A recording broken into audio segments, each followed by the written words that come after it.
함께 살펴보도록 하겠습니다. 먼저 우리 10장 1절을 한 목소리 읽어보겠습니다. 향수에 빠져 죽은 파리가 향수에서 악취가 나게 하듯이 변변치 않은 적은 일 하나가 지혜를 가리고 명예를 더럽힌다. 아멘.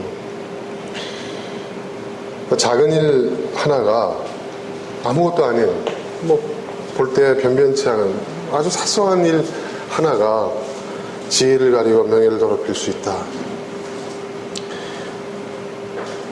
참 그 비유의 말씀이 와닿습니다. 향수에 빠져 죽은 파리가 향수에서 악취가 나게 하듯이, 그렇죠? 변변치 않은 적은 일 하나가 지혜를 가리고 명예를 더럽힌다. 작은 일이 얼마나 중요한가. 우리는 적은 일, 작은 일 사소하게 생각합니다.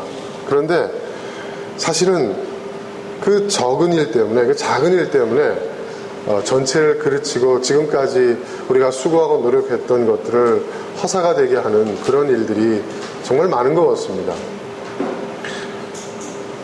저도 이제 그 사업을 하다 보면 정말 노력을 많이 하고 지혜를 모으고 수고하고 애써서 어떤 일을 이렇게 만들어가고 있는데 전혀 생각지도 않았던 사소한 것, 작은 것, 적은 것 하나가 전체를 그르치는 그런 일들을 저는 종종 경험합니다. 그래서 언젠가 이런 책도 있었죠. 그 디테일의 힘이라는 책도 있었어요. 이 작은 것이 얼마나 큰 차이를 만들어내느냐. 근데 이제 우리 한국 사람들이 성격이 좀 급하고 당장 눈에 들어온 큰 것들만 보고 판단하는 그런 경향들이 있는 것 같아요. 그래서 작은 일을 소홀히 함으로 인해서 큰 것을 도모하지 못하는 경우가 정말 많은 것 같습니다. 근데 우리 인생에 있어서도 그런 것 같아요. 우리가 정말 의미 있고 가치 있고 보람된 또 행복하고 또 성공적인 그런 삶을 살아가는 사람과 또 그렇지 못한 사람들의 차이를 보면 사실은 그렇게 큰 차이가 있는 것 같지 않습니다. 우리는 그렇게 얘기해요. 그 사람은 이러이러한 그 어드밴테이지가 그 사람의 인생에 있었다. 배경이 좋았다. 가진 게 많았다. 타고나기를 정말 그런 재능을 갖고 그런 머리를 갖고 태어났다. 우리는 그렇게 얘기를 합니다. 그런데 여러분, 세상에 보면요, 배경 좋은데도 실패한 사람 많고요, 머리 좋고 타고난 조건이 좋아도 성공하지 못하는 그런 사람들 정말 많습니다. 의외로. 그 차이는 뭘까? 이게 보면요, 그렇게 큰 것에서 차이가 나는 것 같지가 않습니다. 작은 것에서 차이가 나더라고요. 작은 것 하나. 그 작은 것 하나가 전체를 살릴 수도 있고 전체를 망칠 수도 있어요. 그럼 지혜는 어떤 것이냐? 작은 것의 중요성을 아는 것이 지혜입니다. 작은 것. 작은 것.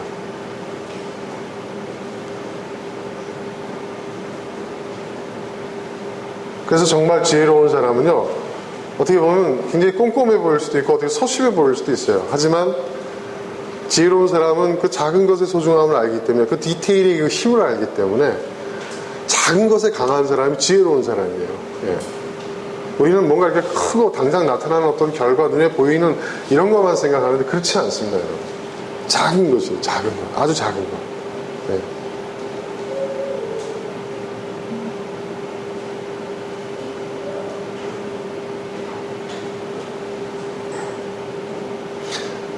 그 제품도 그렇습니다. 이렇게 보면 여러분, 소위 말하는 명품이라는 것과 명품이 아닌 것들, 가격 차이가 엄청나잖아요. 사실 그렇지 않습니까? 그런데 이렇게 보면요, 그 차이라는 것도 이렇게 보면 그렇게 대단한 차이가 있는 것 같지가 않아요.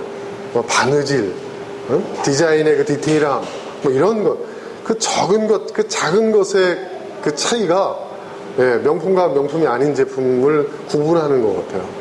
인생도 마찬가지입니다. 인생도. 우리는 그 작은 것의 중요성을 알아야 합니다. 그리고 작은 것을 우리는 놓치지 말아야 합니다. 그것이 지혜로운 사람이 되는 길입니다. 2절입니다. 2절 함께 우리 한번 읽어보겠습니다. 지혜로운 사람의 마음은 옳은 일 쪽으로 기울고 어리석은 사람의 마음은 그릇된 일 쪽으로 기운다. 그러니까 지혜로운 사람, 지혜롭지 못한 사람의 그 차이, 중요한 차이 가운데 또 하나가 뭐냐면, 지혜로운 사람의 마음은 옳은 일 쪽으로 기운다는 거예요. 반면에 어리석은 사람의 마음은 그릇된 일로 기운다는 거예요. 실제로 보면 어떤 사람이 지혜로운 사람이냐?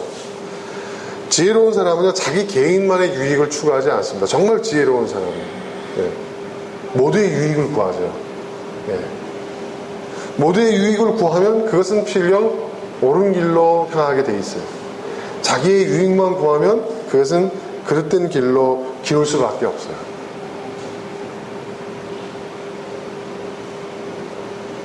자, 여러분은 어떤 것을 선택하고 계십니까? 우리가 선택을 할 때 옳은 일 쪽이냐, 그릇된 쪽이냐. 우리가 그릇된 것인 줄 알면서도 우리가 선택하게 될 경우에 대부분의 경우 이해관계일 때가 많아요. 그렇죠? 이게 좀 아닌 것 싶어도, 이것이 썩 내키진 않아도 이렇게 함으로써 나에게 더 큰 유익이 올 수 있다고 한다면 사람들이 눈 질근 감고 그걸 선택할 때가 많아요. 누가 알겠어? 뭐 남들도 이 정도는 뭐 이렇게 생각한단 말이죠. 그런데 그것은 정말 어리석은 일이라는 것이죠.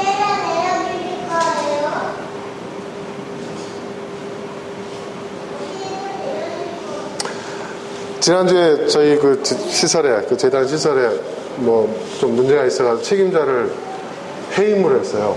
저도 영 기분이 안 좋았어요. 근데 굉장히 잘못한 일이었어요. 왜냐하면 그것은 사람을 속이는 거였고 돈에 관한 문제였기 때문에 가차없이 해임을 했는데, 원래는 파면을 해도 시원치 않았는데 그 사람 입장을 생각해서 해임해서 퇴직금 받을 수 있게 해줬습니다. 했는데 그러고 난 다음에 들려오는 소리에 제가 아주 참 화가 좀 많이 났어요. 그 같이 근무하는 사람들 중에서 일부가 아니 그만한 자리에서 아니 그만한 이익 정도는 뭐 챙길 수 있는 거 아니야, 이런 소리가 나왔다는 거예요. 그 정도도 못하면 그게 바보지, 이런 얘기를 했다는 거예요. 그런 얘기를 하는 사람들은 자신들이 굉장히 지혜로운 줄 알고 있는 거예요. 바로 그것 때문에 일자리를 잃었거든요. 그렇죠? 그것 때문에 그 사람은 자신이 그 다니던 직장에서 해고당할 수밖에 없었던 거거든요. 근데 그런 생각을 갖고 있는 사람들, 그러면 그런 순간이 오게 되면, 그런 기회가 오게 되면 언제든지 그런 짓을 할 거 아니에요. 그렇죠?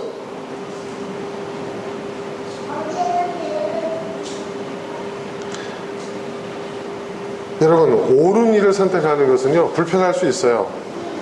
순간 내가 손해보는 느낌이 들 수 있고 내가 바보가 되는 느낌이 들 수도 있어요. 하지만 사실 옳으냐 그르냐의 문제는 우리의 이해관계를 가지고 따질 문제가 아닙니다. 그건 떠나야 되는 문제예요. 이것이 옳으냐 이것이 그르냐.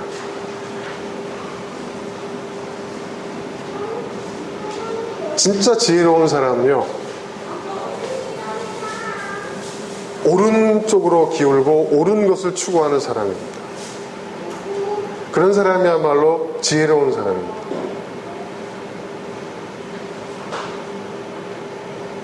똑같은 문제인데 그것을 그 상관을 속이고 자기 임의대로 처리해서 이익을 보는 사람이 있는가 하면, 자기도 똑같이 눈 감고 그 사람처럼 똑같이 행동할 수 있는데 난 그렇게 안 해 하고 동참하지 않는 사람들. 또 세상은 또 그런 사람들을 막 비난하죠. 넌 뭐 이렇게 네가 그렇게 잘났냐? 뭐 이렇게 유별나냐?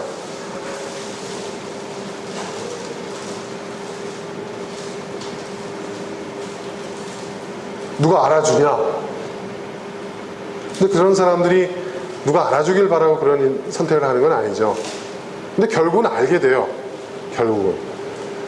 지난주에 징계위원회를 딱 열어가지고, 제가 이제 이사장이니까 의장이어서 그 관련자들 불러가지고 조사하고 이제 내용을 딱 보는데, 동참하지 않은 사람들, 오른쪽으로 선택한 사람들, 그런 사람들이 있더라고요. 그런 사람들은 인정이 되는 거죠.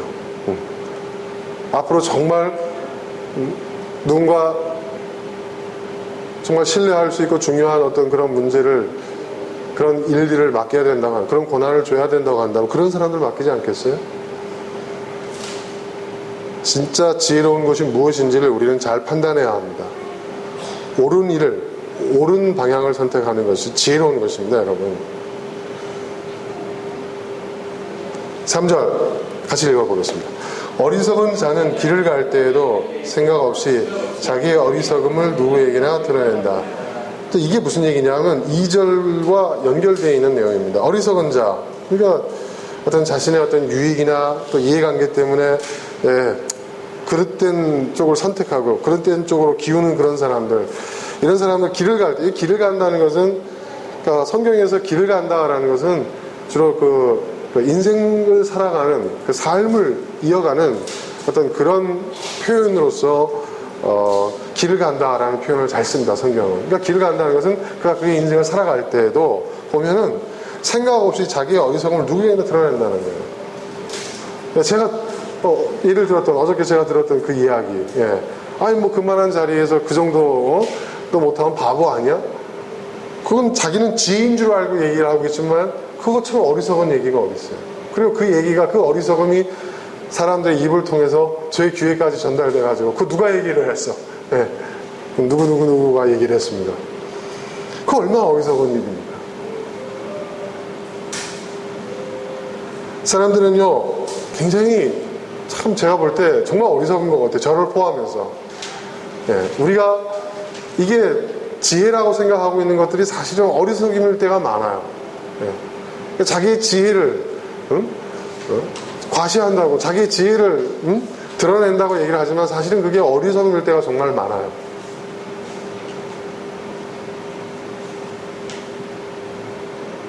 그걸 듣고 있는 사람도 그게 얼마나 가당치도 않은 이야기니까 그 이야기를 전달했겠어요.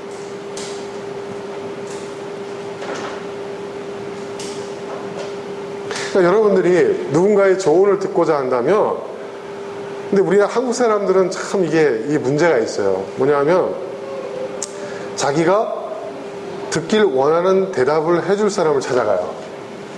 그렇죠, 여러분? 그죠?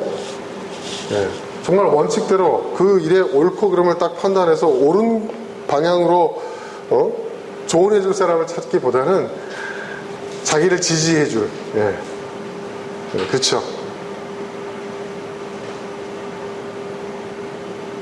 다 그런 사람들 만나고 그런 얘기만 듣고 사람들이 다 그렇게 얘기하잖아. 거봐, 맞아. 그 중에 한 사람이 다른 말을 해줘요. 아니, 누구도 이렇게 얘기하고 누구도 이렇게 하고 누구도 이렇게 하고 나도 그렇게 생각하는데 왜 너만 그렇게 얘기해? 또 이런다고요. 그죠? 그러니까 원하는 게 뭐냐? 옳은 선택을 하게끔 도움을 주는 건 이게 아니에요. 자기가 원하는 것에 지지해주고 호응해줄 사람을 찾는 거예요. 그러니까 여러분, 우리가 조언을 구할 때 누군가에게 우리가 정말 어드바이스를 듣고자 한다고 한다면 정말 나에게 지혜를 말해줄 사람이 누군가 잘 한번 생각해 보십시오.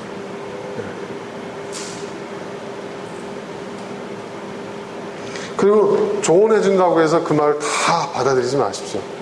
결국 최종적인 판단과 선택은 내가 해야 될 몫이잖아요. 그 사람의 말을 듣고 내가 그 사람의 조언대로 결정하고 그렇게 한다 할지라도 결국 그 결과에 대한 책임은 제가 다 져요. 그죠?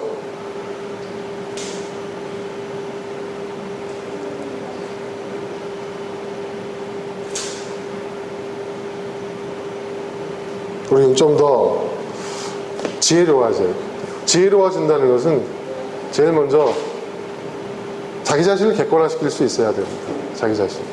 나를 객관화시킬 수 있어야 돼요. 나의 생각과 나의 말과 나의 경험과 나의 판단과 나의 주장을 객관화시킬 수 있어야 돼요. 어리석은 사람은요, 고집이 세요. 확신, 소신이라고 얘기를 하거든요. 근데 여러분, 세상에 100% 확실한 일이 어디 있습니까?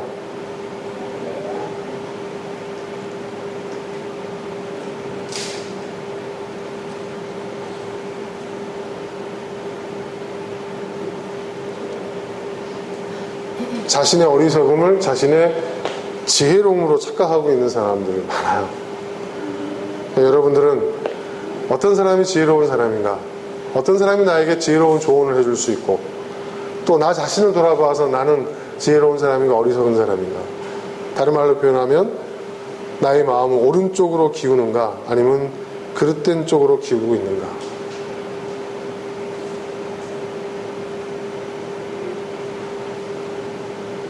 스스로 잘 판단해 보시길 바랍니다. 4절입니다. 통치자가 너에게 화를 낼 때 너는 내 자리를 뜨지 말아라. 침착하면 큰 잘못을 막을 수 있다. 이게 무슨 얘기냐면, 지금 이제 여러 그 단편적인 그 글들을 한데 이렇게 편집을 해놨기 때문에 막 두서없이 막 섞여져 있는 것 같은데요. 이 4절의 말씀은 통치자, 그러니까 어떤 힘을 갖고 있고 결정권을 갖고 있고 또 뭐 직장이나 일에 있어서 나의 상관이라고 얘기할 수 있겠죠. 그런 사람이 너에게 화를 낼 때, 여기서 화를 낸다는 것은 그냥 뭐 무턱대고 뭐 화를 낸다, 뭐를 표한다 그런 얘기가 아니라 이것은 책임에 대한 얘기입니다. 예. 그러니까 리더가 또는 상관이 화를 낼 때, 책임을 추궁할 때 너는 내 자리를 뜨지 말아라. 이게 무슨 얘기냐면 책임을 면하려고만 하지 마라 이겁니다.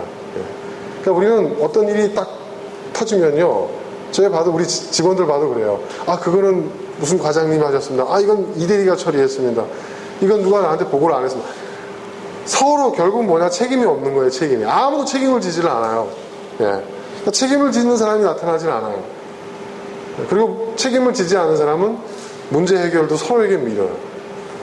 책임을 지는 사람이 결국 문제를 해결하거든요.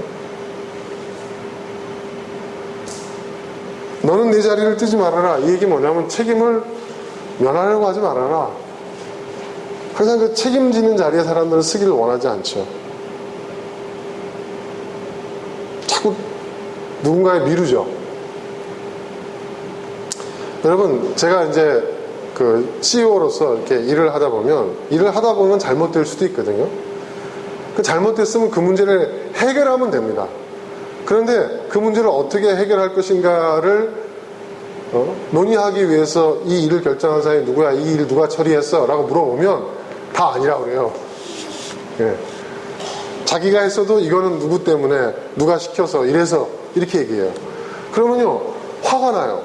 저는 지금 책임을 추궁하는 게 아니라 이 문제를 해결하기 위해서 이 일을 처리한 당사자로부터 이 일이 어떻게 진행되었는지 그 경과를 알기 위해서, 그래서 무엇이 잘못되는지 판단하고 그걸 해결하려고, 그 해결책을 찾고 있는데 그냥 책임만 면하려고 해요. 자꾸 그 일을 미루려고 해요. 누구에게. 예. 그래서 일을 더 그르치는 경우가 많아요. 여러분, 우리는 때때로 잘못할 수 있어요. 실수할 수 있어요. 근데 중요한 건 뭐냐면 그 잘못을 피하려고 하면 안 돼요. 아, 내가 한 게 아니야. 이건 누구 때문이야, 뭐 때문이야. 절대 해결할 수가 없어요. 잘못을 했으면 그 잘못을 해결하잖아요. 더 인정받아요. 더 인정받을 수 있어요. 아, 이렇게 해서 일 처리가 잘못됐는데, 아, 잘못된 것을 확인한 직후에 저는 당장 이렇게 조치를 이렇게 해결을 했습니다. 책임자 입장에서는요, 그렇게 말해주는 직원이요, 굉장히 유능하게 보이고 굉장히 신뢰가 가요. 왜? 서로 자기 잘못을 감추려고 하거든요. 네? 서로 잘못을 미루려고 하거든요. 이번에 이제 공장 옮기면서 이렇게 보면 여러 그 기술자들이 와서 일을 하잖아요. 네. 뭐 전기 하는 사람, 가스 하는 사람, 우리 가스를 안 쓰니까 뭐 가스 하는 사람, 또 판넬 하는 사람, 또 이제 연기가 나니까 그 연기를 연소하는 장치를 처리하는 사람, 기계를 세팅하는, 각 분야에 있는 사람들이 와서 일을 해요. 기계가 안 돌아가요. 설치를 다 했는데. 이게 왜 안 돌아가냐 했더니 서로 나는 내 할 일 다 했다. 다 서로에게 잘못을 미루는 거예요. 나중에 지들끼리 싸우더라고요. 막 싸워요. 문제를 해결하려고 하는 사람이 없어요. 아, 이건 내가 하는 게 아니에요. 이건 나하고 이건 전기하고 상관없는 일이에요. 서로가 그래요, 서로가. 그래서 어떻게 해야 되나?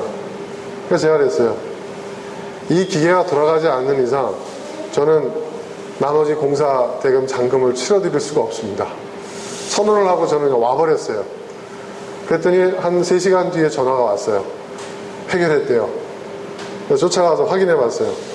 어떻게 해결된 겁니까? 했더니 돈을 받기 위해서 각 분야의 전문가들이 싸움을 중단하고 모여가지고 도대체 이게 왜 잘못됐냐?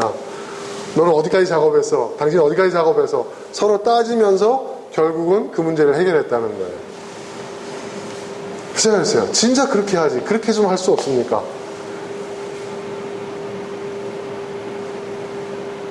답답하더라고요.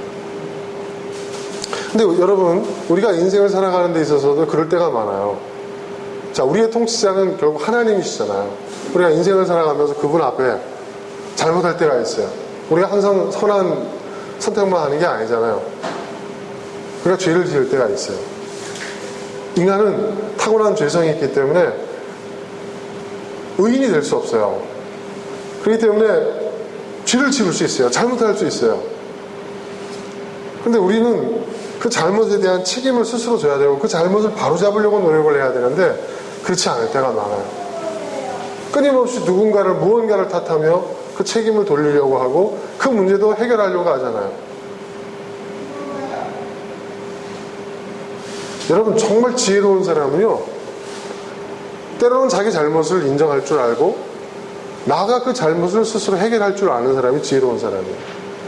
핑계대고 그 책임을 면하고 다른 사람에게 돌리고 싹 꼬리를 어떤 상황에서도 이 꼬리를 이렇게 뺄 수 있는 그런 사람이 지혜로운 사람이 아니에요. 그런 사람 있잖아요, 그렇죠?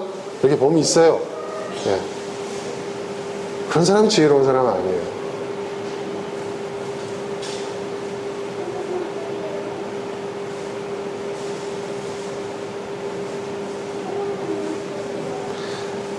여기서 4절에서 말하고자 하는 그 핵심은 뭐냐면 어떤 사람이 지혜로운 사람이냐, 자기가 책임져야 할 상황이었을 때 책임을 피하고 책임을 면하고 그것으로부터 이렇게 도망갈 줄 아는 사람이 지혜로운 사람이 아니라는 거예요. 오히려 책임을 지고 책임질 일을 스스로 해결할 수 있는 사람, 그런 사람이 지혜로운 사람이라는 겁니다. 여기서 침착하면 큰 잘못을 막을 수 있다. 그렇죠.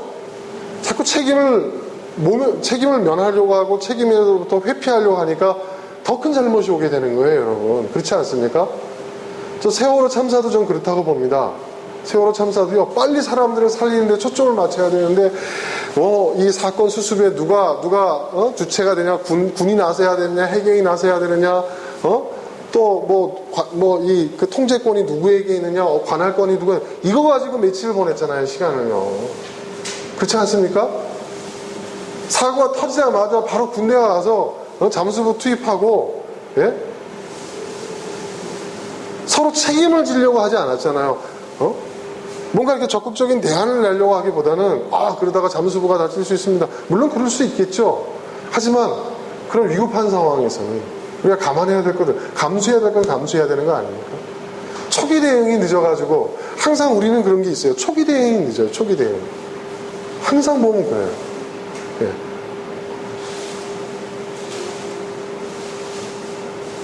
제가 예전에 그 안전요원, 수상 안전요원 그 훈련을 받았을 때요. 그때도 분명히 그때 그 YMCA 가서 제가 오래전에 그 훈련 받았을 때 그때 받은 그 교육 그 내용에서도 나왔어요. 우리나라 사고 사망자의 70%는요, 초기 대응만 잘하면 살릴 수 있는 사람들이라는 거예요. 네. 그러니까 그게 언제입니까? 지금부터 20여 년 전 얘기니까요. 네. 언제적 얘기입니까? 그럼 달라져야 되잖아요. 근데 최근은 다를 바가 없대요. 똑같대요. 네. 왜 그럴까?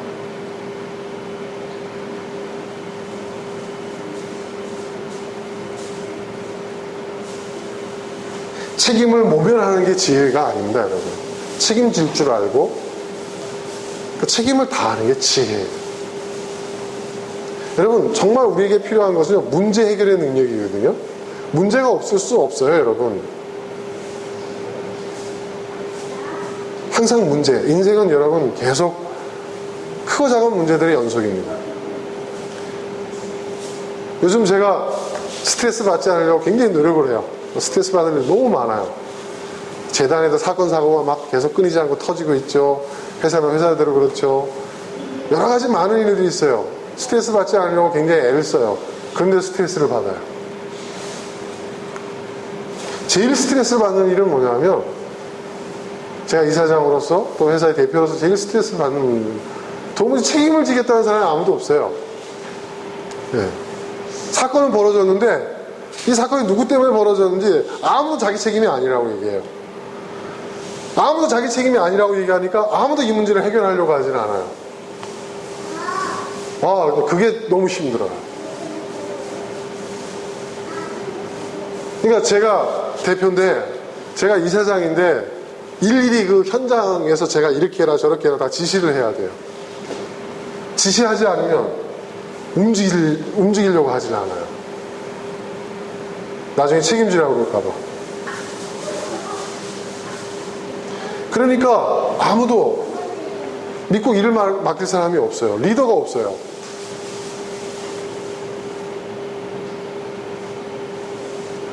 그리고 그러다 보니까 문제는 더 커져요.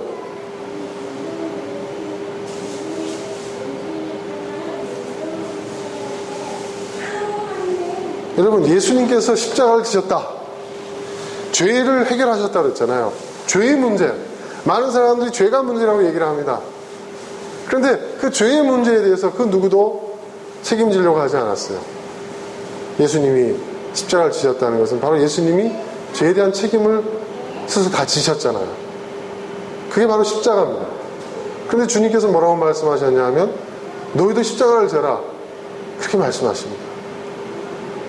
여러분, 그리스도인들은요, 책임감이 투철해야 됩니다.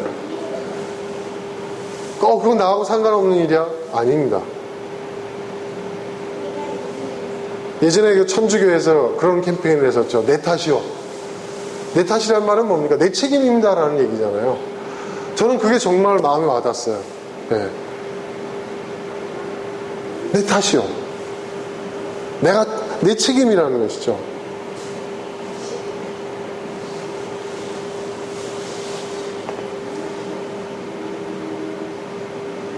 근데 이게 보면, 이게 책임을 자꾸 이렇게 회피하고 책임을 면하려고 하는 사람을 보면 자기 인생에 대해서도 그래요. 보면. 그런 사람은요, 스스로의 인생에 대해서도 그런 자세를 갖고 있어요.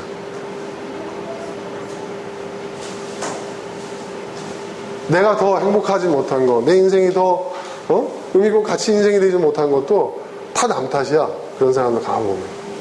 누가 나한테 뭘 이렇게 어떻게 해주질 않아서, 이런 조건과 여건들이 갖춰지지 않아서, 그래서 난 이렇게 불행하고 이렇게 재미없게 산다. 이렇게 생각을 하는 사람들.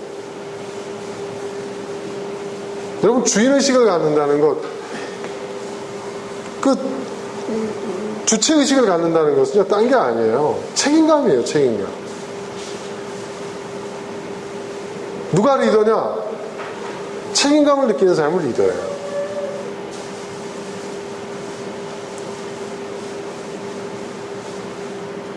우리가 한 사람이 모든 책임을 다 질 수는 없겠죠.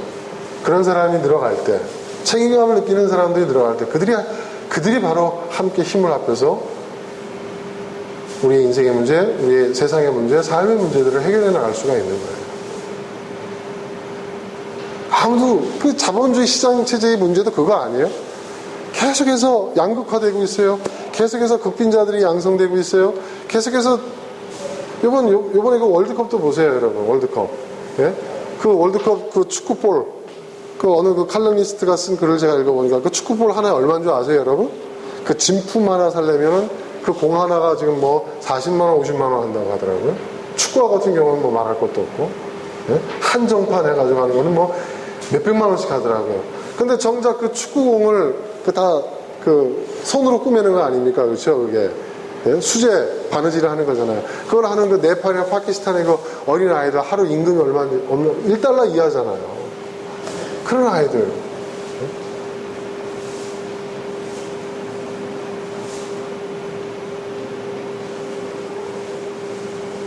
그 자본주의 시장체제는 뭐예요? 다른 사람의 비극, 다른 사람의 가난, 다른 사람들의 빈곤의 문제는 내 책임이 아니라는 거죠. 그건 각자의 책임이라는 거잖아요. 나는 열심히 일해서 정당하게 돈을 벌었을 뿐이라는 거죠. 얘기를 하잖아요.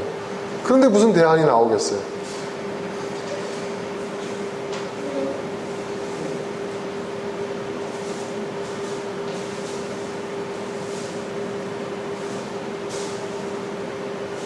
자원은 한정돼 있고, 그죠, 여러분?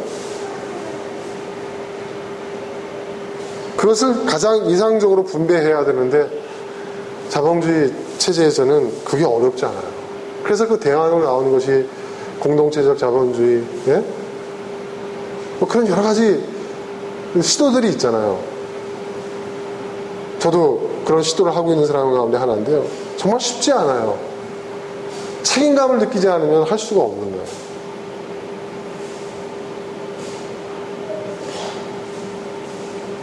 여러분, 책임으로부터 모면할 줄 아는 게 지혜가 아니라 책임을 다하는 것이 지혜라는 것입니다. 4절 말씀은. 그런 여러분, 그런 제가 될 수 있었으면 좋겠습니다. 자, 5절로부터 7절 같이 한번 읽어보겠습니다. 시작. 내가 세상에서 본 잘못된 일 또 하나는 역시 통치자에게서 볼 수 있는 크나큰 허물이다. 어리석은 사람을 높은 자리에 앉히고 존귀한 사람을 낮은 자리에 앉히는 것이다. 내가 보니 종은 말을 타고 상전은 종처럼 걸어다니는 일이 있더라. 이 10장 이전에도 보면 이 통치자들의 그 잘못에 대해서 이 전도서 기자가 계속 언급을 하고 있었잖아요. 이번에도 이제 통치자의 허물에 대해서 잘못된 부분에 대해서 얘기를 하고 있습니다. 그건 어떤 것이죠? 어리석은 사람을 높은 자리에 앉히고 존귀한 사람을 낮은 자리에 앉힌다. 지혜자가 볼 때 내가 보니 종은 말을 타고 상전은 종처럼 걸어다니는 일이 많다. 정말 리더가 돼야 되고 모두를 위해서 앞장서서 권한을 갖고 일해야 될 사람들은 말단 하급 관리 자리에 앉아있고 절대로 높은 자리에 앉아서는 안 되는 그런 인사들이 높은 자리에 앉아있다 이 얘기잖아요. 그러니까 통치자들이 인사를 제대로 못하고 있다는 얘기 아닙니까? 쉽게 얘기해서 뭐 그것에 대해서는 뭐 이번 청문회 때 여실히 드러나고 있기 때문에 우리가 더 얘기는 못하겠지만 솔직히 말해서 닦아놓고 말해서 시정 잡배만도 못한 인간들이 장관을 하겠다고 앉아있으니 이런 말이 됩니까? 참 어처구니가 없더라고요. 그러니까 뭐예요, 여러분? 정말 국민을 위해서, 나라를 위해서, 모두를 위해서 일할 수 있는 사람이 일할 사람을 앉히는 게 아니라 내 말 잘 들을 사람, 내가 이뻐하는 사람, 그렇잖아요. 그죠? 여러분, 인사가 만사라는 말이 있어요. 그거 맹자가 한 말입니다. 그러니까 인사를 그르치면요, 다 모든 게 그르친다는 거예요. 네. 근데 가장 기본이 돼야 되는 것들이 안 되고 있잖아요. 이것이 통치의 가장 큰 허물 중에 하나라고 지금 이 전도서 기자가 얘기를 하고 있어요. 딱 들어맞는 말이죠. 뭐 그렇죠?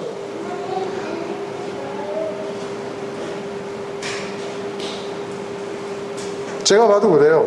제가 봐도 이렇게 보면 이 재단과 관련돼 가지고 이렇게 복직장 뭐 이렇게 그 정부 관련되고 지자체 관련되고 여러 단체 관련되어 있는 공무원들 이렇게 대해 보면요. 높은 자리에 앉아있다고 해서 유능한 사람이 아니에요, 내가 볼 때. 높은 자리에 앉아있다고 해가지고 그 사람들이 정말, 장애인들을 위하고 이렇게 일하는 사람들 아니에요. 어떻게 보면, 요즘 모르겠어요. 민선 그 자치단체장 시절에 대해서 정치인들이야, 내가 볼 때는 그 사람. 높은 자리에 앉아있는 사람. 정말 일하는 사람들 보면 정말 진짜 이름도 없이 빛도 없이 그 말단 하급 공무원들이 정말 그냥, 헌신하고 수고하고 문제를 해결하려고 노력하고 이런 게 보여요.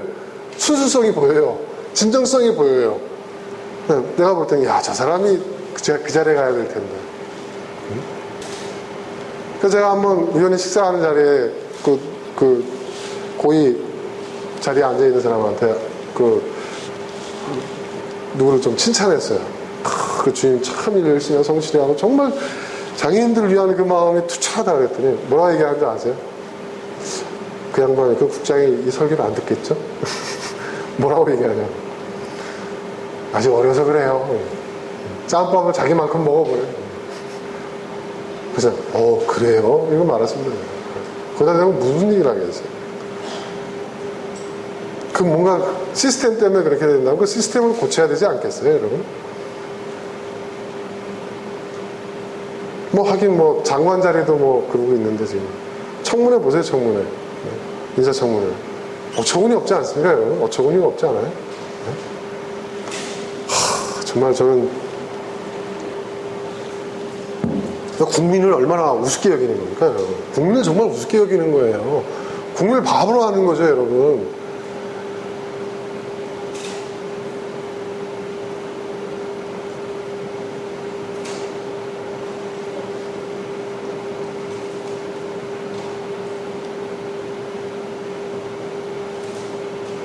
그러면 정말 그 세월의 문제 유병헌 잡으면 해결되는 겁니까? 네? 잡아야 되겠죠. 언젠가는 잡아야 되겠지만 그 사람 안 잡혀가지고 문제가 해결되는 게 아니잖아요. 진짜 문제는 거기 있는 게 아니잖아요, 여러분. 그렇죠? 그거 모르는 국민이 있을까요?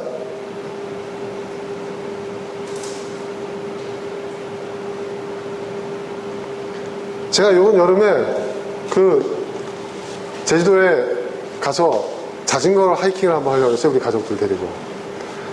뭐 계획일 뿐이지만 아무튼 제가 알아봐서요. 자전거를 가지고 가려니까 배를 타고 가야 되더라고요. 세월호라는 이 엄청난 사건이 터졌잖아요. 얼마나 달라졌을까. 네. 똑같습니다. 네? 네? 그 세월호하고 배 하나 더 있었잖아요. 세월호는 가라앉고 그 하나 뭐죠? 네? 오하나? 하여튼 하나만 한지 뭐 오하나인지 하여튼 뭐 그 버젓이 떠다니고 있어요. 버젓이 똑같아요. 네.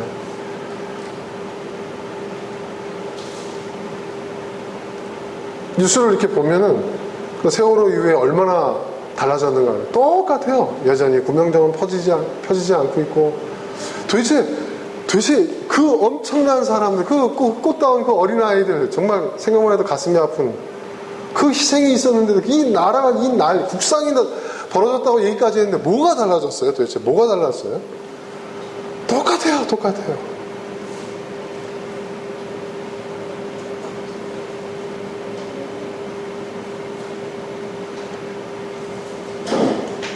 나라를 뜯어고치기, 국가를 개조하기 위해서 그 일을 할 수 있는 장관들을 새로 뽑아야 된다고.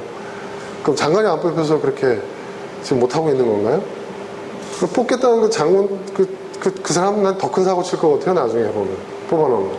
그렇지 않습니까?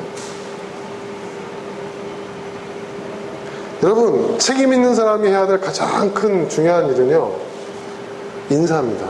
근데 제가 가만히 생각해 보니까 제가 제 인생에 있어서 또 제가 비즈니스를 하고 또 이 재단 이사장으로서 3년간 연임하고 10몇 년 동안 제가 이렇게 하면서 볼 때 항상 큰 실패가 어디서 있었는가 보면 인사예요, 인사. 사람을 잘못 들여놓으면 항상 문제가 생겨요. 그러니까 인사가 만사예요. 정말 중요한 문제인 것 같아요. 네. 정말 중요한 것 같아요. 정말 중요한 문제예요. 그러니까 통치자로서 갖춰야 할 가장 첫 번째 리더로서 갖춰야 할 뭐 사장이든 무슨 뭐 상급자든 무슨 뭐 이사장이든 뭐든 간에 아무튼 내가 사람을 누군가를 뭐 써야 된다고 하면 가장 중요한 그런 위치에 있는 사람의 가장 중요한 갖춰야 할 지혜가 뭐냐면 이 인사에 대한 지혜인 것 같아요. 인사에 대한 지혜. 내 말 잘 들을 사람을 뽑는 게 아니라 나한테 아부하고 나를 기분 좋게 해주고 이런 사람이 아니라 정말 일을 제대로 할 사람을 뽑아야 돼요. 정말 그런 것 같습니다. 진짜 세상을 보면요, 제가 봐도 그런 것 같아요. 종이 말을 타고 상전이 그 말고피를 끌고 다니는 그런 격인 그런 자리, 그런 경우를 정말 많이 보게 됩니다.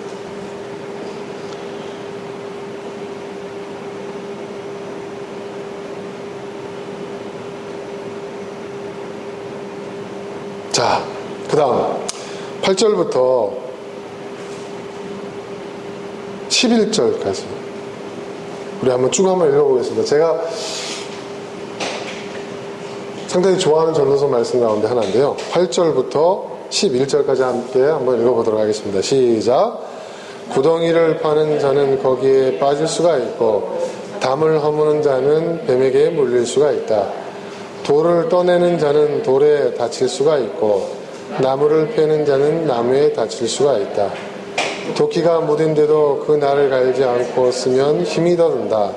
그러나 지혜는 사람을 성공하도록 돕는다.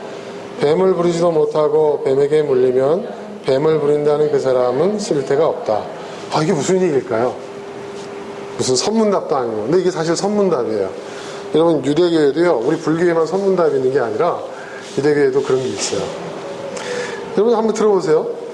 구덩이를 파는 자는 거기에 빠질 수가 있고 담을 허무는 자는 뱀에게 물릴 수가 있다.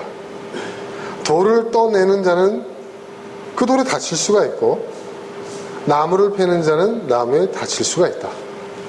이게 무슨 얘기일까요?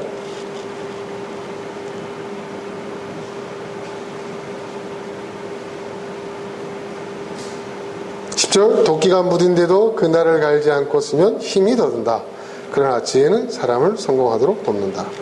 자, 지혜는 사람을 성공하도록 돕는다. 이렇게 얘기하고 있어요. 뭘 성공하는 겁니까? 여러분, 구덩이를 파는 사람에게 성공은 뭐죠?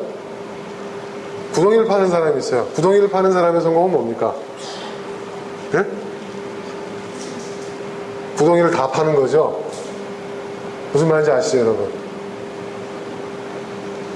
구덩이에 빠지지 않는 것이 성공이 아니죠.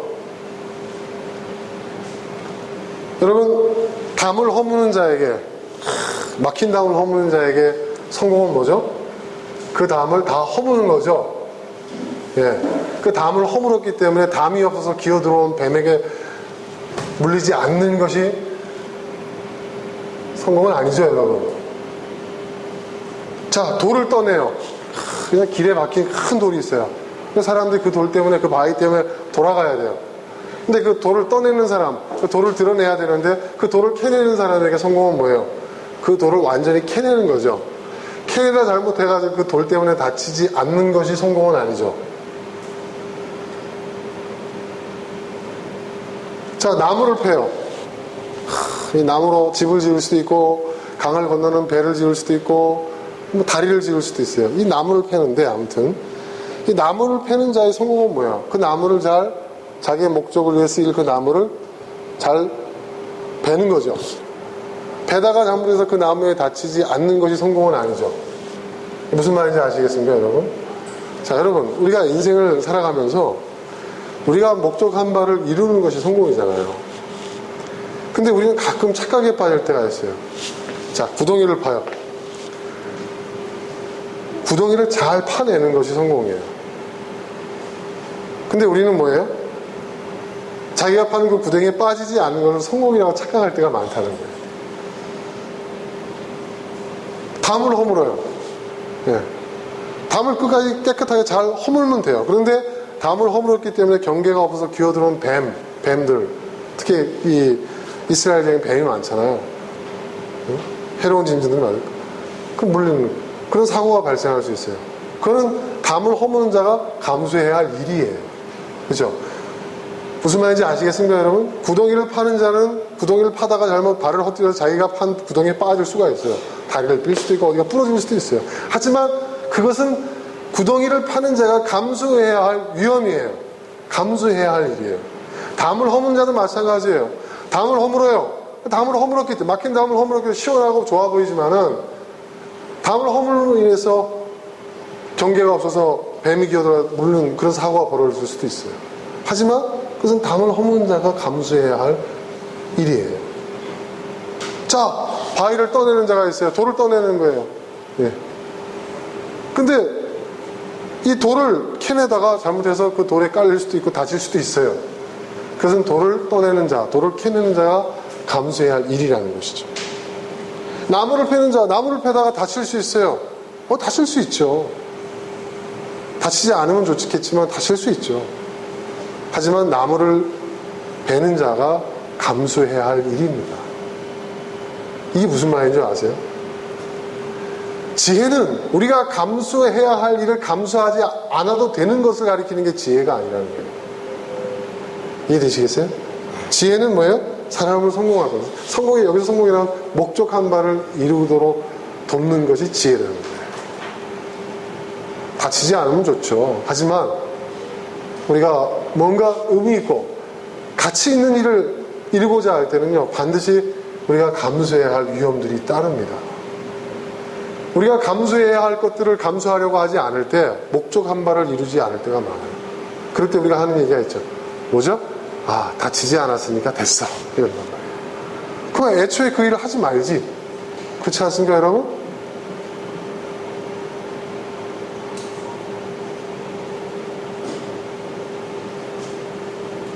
근데 우리가 인생을 살아갈 때 그런 태도를 보일 때가 적지 않다는 겁니다.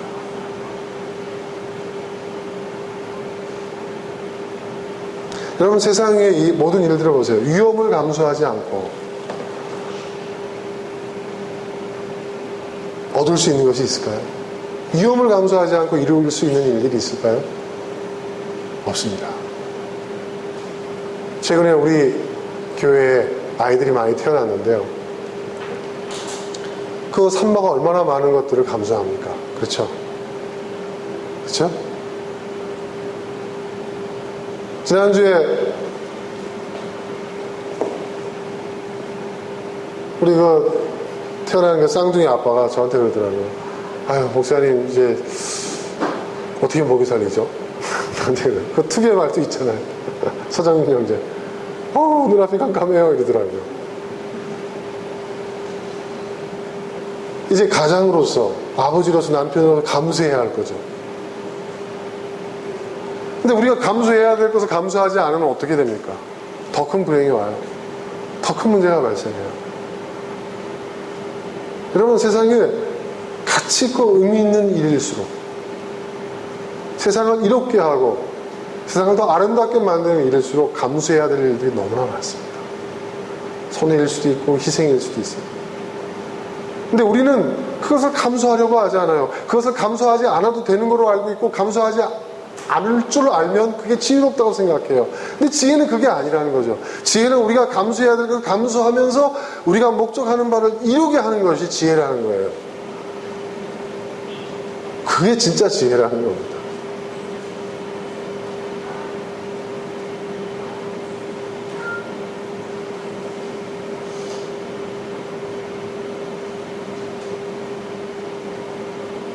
우리는 지금 어떻게 하고 있습니까? 지금 우리가 구덩이를 파는 일을 하고 있으면서, 야, 이 구덩이에 내가 빠질지도 몰라. 내가 판 구덩이에 내가 빠지면 이게 얼마나 무슨 꼴이야. 이러다 다치면 어떡해. 네, 적당히 파자. 네. 빠져도 다치지 않을 만큼 파자.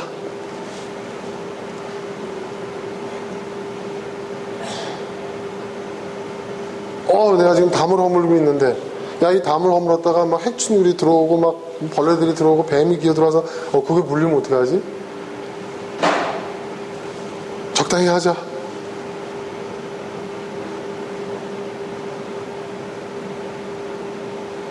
이 돌을 떠내야 되는데 이거 하다가 내가 다칠 수도 있잖아요.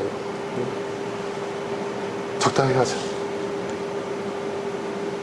일도 제대로 못하고 결과도 나오지 않고 다치지 않았으니까 됐지 뭐.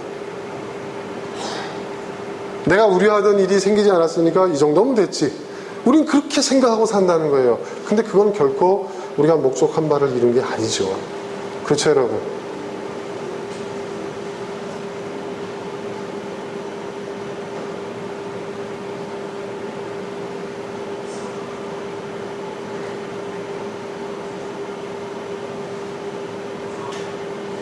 그건 지혜가 아니라는 거예요, 여러분. 지혜가.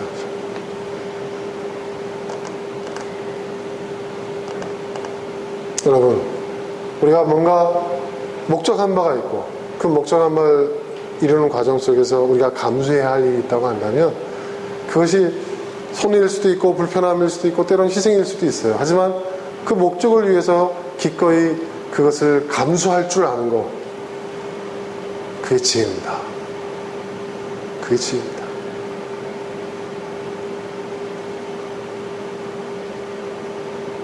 공짜로 주어지는 건요, 여러분, 가치 없는 것들이에요. 여러분, 정말 귀하고 의미 있고, 예?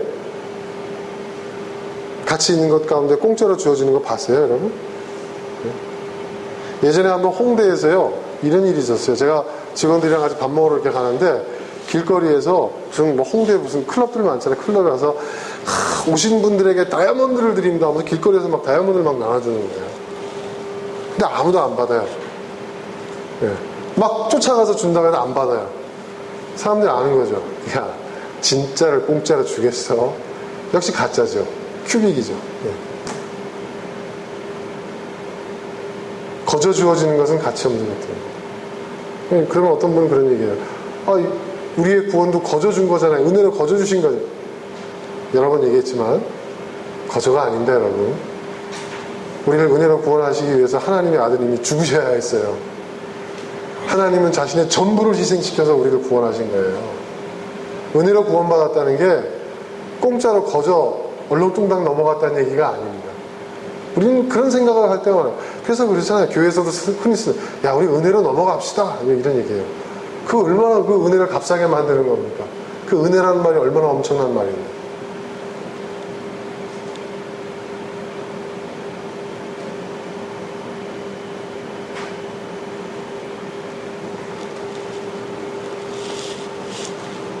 우리 학생들도 마찬가지예요. 나는 이 다음에 가서 뭐가 되고 싶어. 이런 걸 하고 싶어. 목적만 세우지 말고 그 목적을 이루기 위해서 자신이 치러야 할 대가를 치러야죠. 감수해야 될 것을 감수해야죠. 그걸 하려면 내가 공부를 이만큼 해야 돼. 이렇게 해야 돼. 근데 그것도 감수하지 않으면서 그냥 어떻게 하면 그냥, 어떻게 보면 되지 않을까? 그러니까 요즘 애들이요. 왜 다 연예인 한다고 한 줄 아십니까? 연예인이 제일 쉬워 보이는 거예요. 그런 노력의 과정이 필요 없고, 운 좋게 누구 눈에 들면 나도 반짝. 왜? 실제로 반짝 스타들이 있잖아요. 예? 근데 잘 봐야 돼요. 그렇지 않아요. 연예인들의 그 세계가 더 치열해요. 저번에 누구죠? 누구지? 갑자기 이름이 생각이 안 나네? 그 유명한 그 연예 기획사 대표. 우리나라 두 군데가 있어요. 박진영 씨하고 양윤석 씨. 거기서 뭐라면 연습생들 있잖아요. 학교 성적이 몇 점 이하면요, 잘라버린대요. 네. 왜냐하면, 똑똑한 애들이, 공부 열심히 하는 애들이, 스타성도 있다는 거예요. 이제는 옛날처럼 얼굴만 반반하고 그냥 자기가 갖고 있는 재능 한두 가지 갖고 스타가 될 수 있는 세상은 지났다는 거예요. 그 시험 본대잖아요. 네, 그 연습생들이 얘기 들어보니까 우리 학생들 더 잘할 거예요. 그러니까 쉽게 되는 게 없어요. 내가 무언가가 되겠다, 어떤 목표가 있으면, 여러분, 목표를 세웠다는 거는요, 나는 이게 되고 싶어. 이건 장래의 희망이죠. 그죠? 장래의 희망은 누구나 가질 수 있어요. 나 이게 됐으면 좋겠어. 나 이렇게 됐으면 좋겠어. 근데 인생의 목표라는 건 그런 게 아니에요. 나는 그걸 이루기 위해서 내가 감수해야 될 것을 다 감수하겠다. 그런 결심이 있어야 돼요.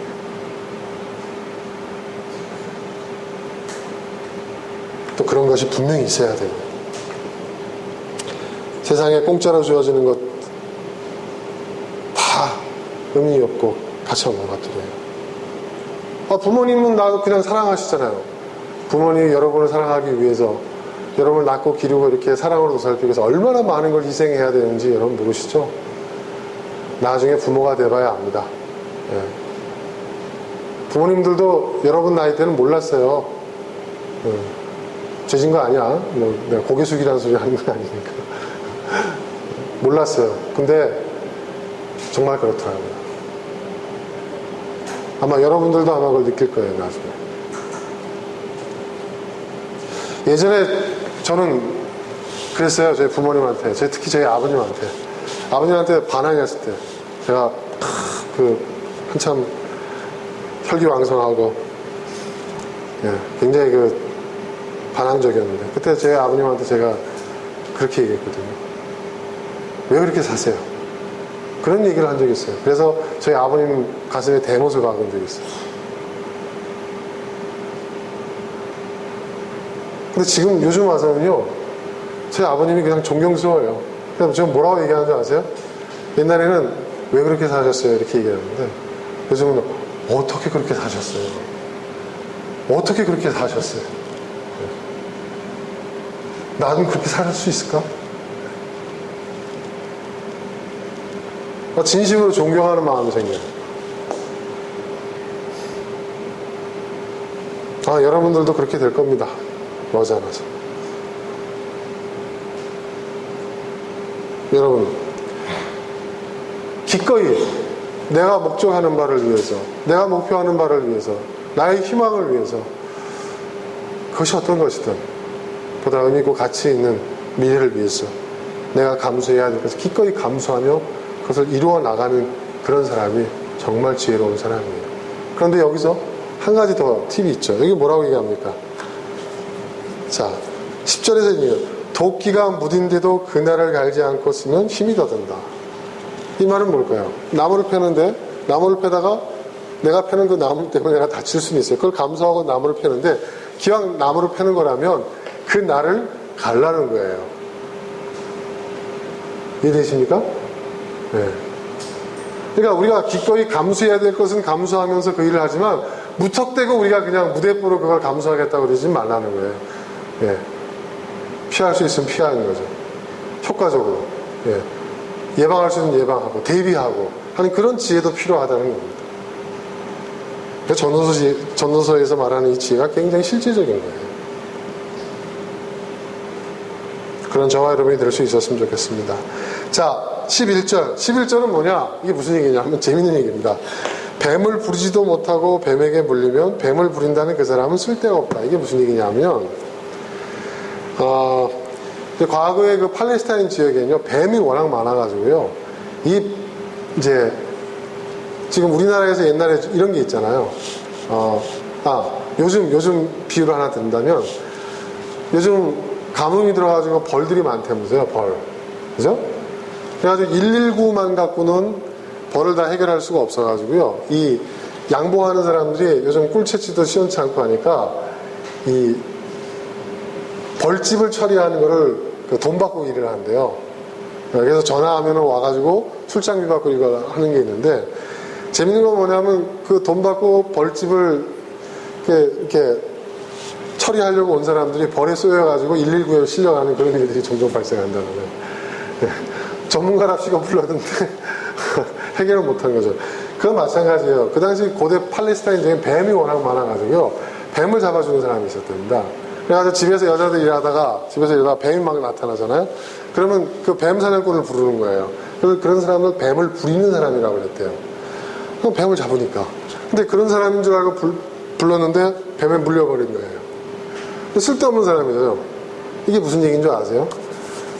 요즘 우리 이 시대에 여러분 전문가를 자처하는 사람 정말 많잖아요. 그렇죠, 여러분? 전문가를 자처하는 사람들 많아요. 그런데 보면은 전혀 전문성이 없어요. 제가 이제 사업을 하다 보니까 여기저기서 교육기관에서 막 뭐가 날라와요. 교육을 받으라는 거예요. 예. 중소기업청에서 하는 교육도 있고요. 중소기업진흥원에서 하는 교육도 있고, 또 여러 교육들이 있어요. 거기 가보면, 그 전문가인 사람들이 와가지고 사업에 대한 어떤 그런 강의를 해요. 사업을 하려면, 이런 경영기법을 써야 되고, 이런 경영기법을 써야 되고, 막 얘기를 해요. 또 그것도 점수에 반영이 되니까 집중해서 들어야 되고요. 끝나면 쪽지 시험도 보고 막 그래요.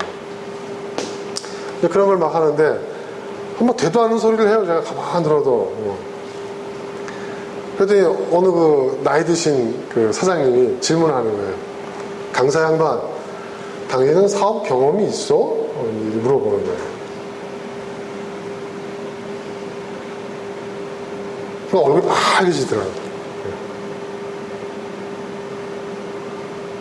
그 전문가인데 하고 다니는 사람들 이렇게 보면요, 사업 경험이 전무한 사람들이 대부분이에요. 대부분. 네. 그러니까 전문가 과정을 어떻게 양성하나 이렇게 봤더니, 그 일자리 없는 사람들 그 재취업 교육 그 기관 있잖아요. 그런 데서 훈련시켜가지고, 네? 그 일정한 점수가 나오면 그런 사람들을 전문가 인내 해가지고 중소기업 컨설팅 이런 게 있어요. 그런데 보내는 거예요. 지도사로.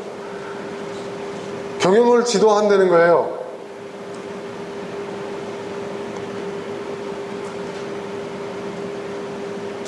여러분, 정말 훌륭한 코치 감독들은 어떤 사람들입니까? 지금 우리 그 K리그도 마찬가지로, 이번에 월드컵도 보세요, 여러분. 그 세계적인 명장이라는 그 감독들 한번 보세요. 예전에 우리가 축구 경기할 때, 월드컵 경기할 때 봤던 얼굴들 아니에요?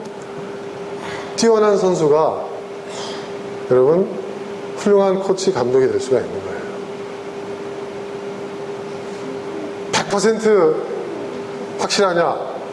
확실한지는 모르겠지만 거의 대부분 그래요.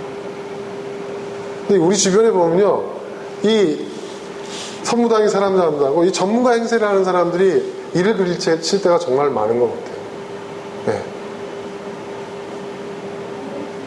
말은 잘해요, 그 사람들. 말을 얼마나 잘합니까? 약장사처럼 말을 잘해요. 근데 그 사람들이 무슨 전문성이 있습니까? 진짜 전문가들이 따로 있죠.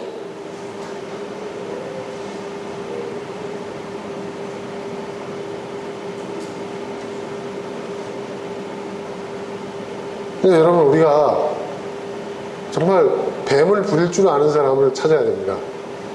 네, 뱀을 부릴. 그러니까 이 말은 무슨 얘기냐면, 진짜 뱀을 부릴 줄 아는 사람을 분별할 수 있는 지혜를 가지라는 얘기예요. 네. 정말 우리가 도움을 요청할 수 있는, 우리가 조언을 얻을 수 있는, 우리가 도움받을 수 있는 그런 전문가들, 진짜 누가 전문가인지를 분별할 수 있는 그런 지혜를 가져야 된다는 거예요. 기원전 지금부터 뭐 수천 년 전에 고대 근동 지방에서는 뱀을 부리는 사람도 뱀을 부릴 줄 아는지, 진짜 뱀을 부릴 줄 아는 사람인지 아닌지를 구분할 줄 아는, 그걸 분별할 줄 아는 지혜가 필요했듯이, 우리가 살고 있는 이 시대도 마찬가지라는 거죠. 요즘 보세요, 여러분. 얼마나 많은 전문가들이 있어요. 전문가들, 별의별 전문가들이 다 있더라고요. 이 사람들이 쏟아내는 얼마나 많은 정보들이 있습니까? 근데 그 대부분들이 다, 여러분, 진짜 아무런 가치가 없는 것들일 경우가 많잖아요. 드러나만 하는 소리를 왜 TV 나와서 하는지 전 모르겠어요. 도대체. 예. 무슨 전문가를 모시고 얘기합니다.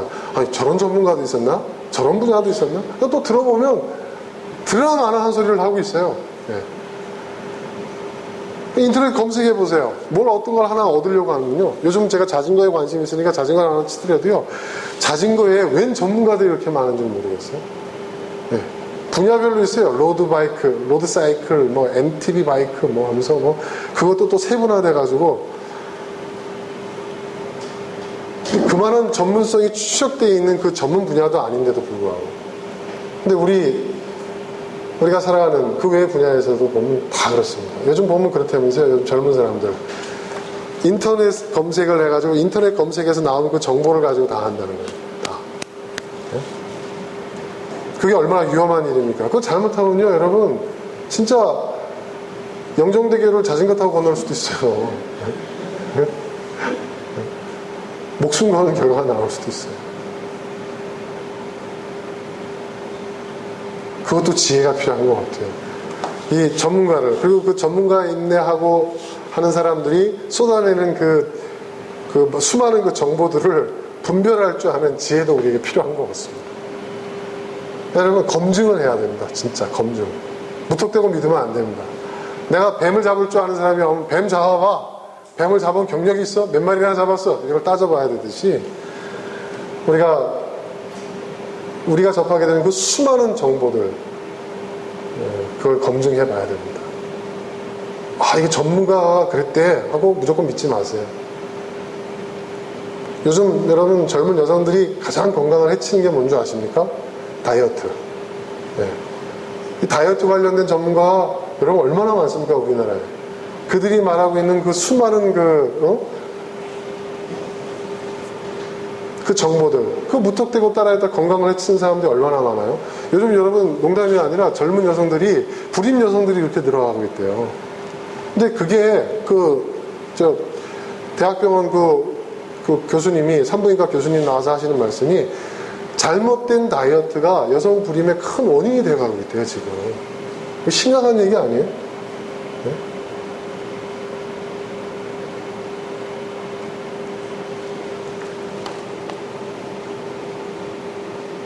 또 성형 후유증으로 고생하고 있는 여자들 얼마나 많아요. 특히 또 남자들 몸에 뭐 좋다 하면 무조건 다 먹잖아요.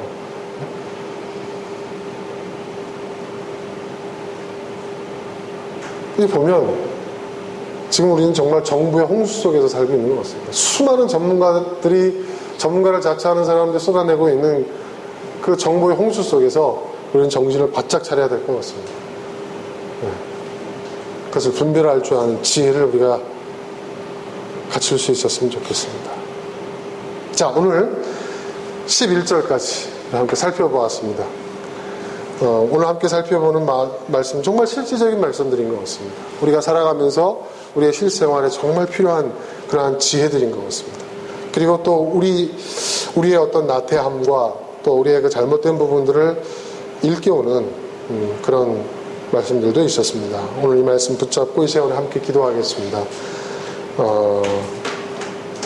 정말 지혜가 무엇인지 지혜를 배우고 지혜를 얻기 힘쓰는 우리가 될 수 있었으면 좋겠습니다. 함께 기도하겠습니다. 아버지 하나님,